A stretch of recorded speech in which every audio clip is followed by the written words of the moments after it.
আসসালামু আলাইকুম ওরহমতুল্লাহ।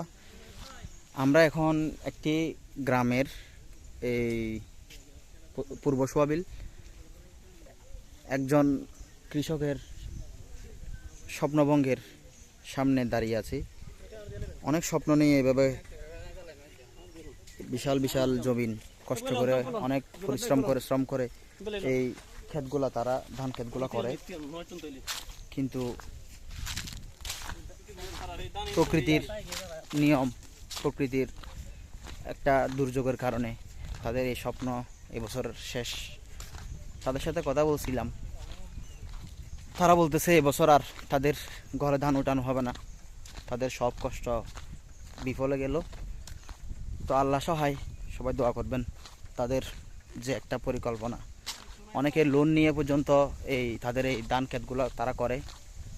তো আজকে এবছর তাদের এই লোন নিয়ে ধান ক্ষেত করা, তাদের লোনগুলো কীভাবে পরিশোধ করবে তারা সেই চিন্তায়ও আছে। তো আমাদের সাময়িক ত্রাণ কার্যক্রম এটা কিছুই না আসলে, কিন্তু তাদের যে এই লোন নেওয়ার মাধ্যমে যে তাদের স্বপ্ন পূরণের দিকে যে এগিয়ে গিয়েছিল, অনেকটা ধাপ এগিয়ে গেছে। এই ধানগুলো আপনারা দেখতে পাচ্ছেন কতটুকু হয়েছে। তাদের এই ধান ক্ষেতগুলো এভাবে স্বপ্নভঙ্গের মাধ্যমে তাদের অনেক ক্ষতি সম্মুখীন হয়েছে।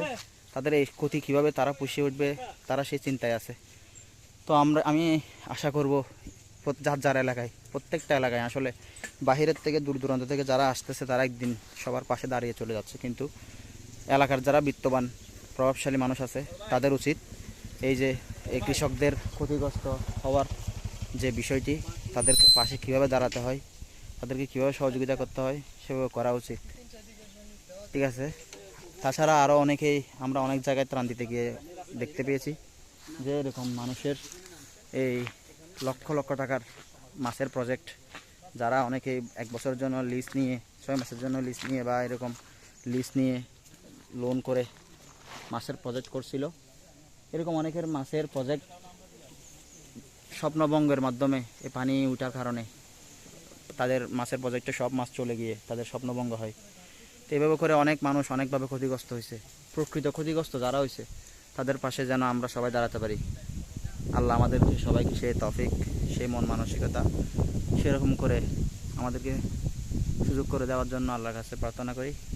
আল্লাহ পাক রব্বুল আলামিন যেন আমাদের প্রত্যেকের এই ক্ষতি যেন জীবন বিসর্জন না হওয়ার মাধ্যমে যেন সঠিকভাবে সুন্দরভাবে যেন আল্লাহ আমাদেরকে এই ক্ষতি পুষিয়ে নেওয়ার মতো সেই ধৈর্য, আর্থিকভাবে, মানসিকভাবে, শারীরিকভাবে যেভাবে প্রয়োজন, যার যেভাবে প্রয়োজন সেভাবে যেন আল্লাহ ব্যবস্থা করে দেয় সে প্রার্থনা করি। সবাইকে ধন্যবাদ। আসসালামু আলাইকুম।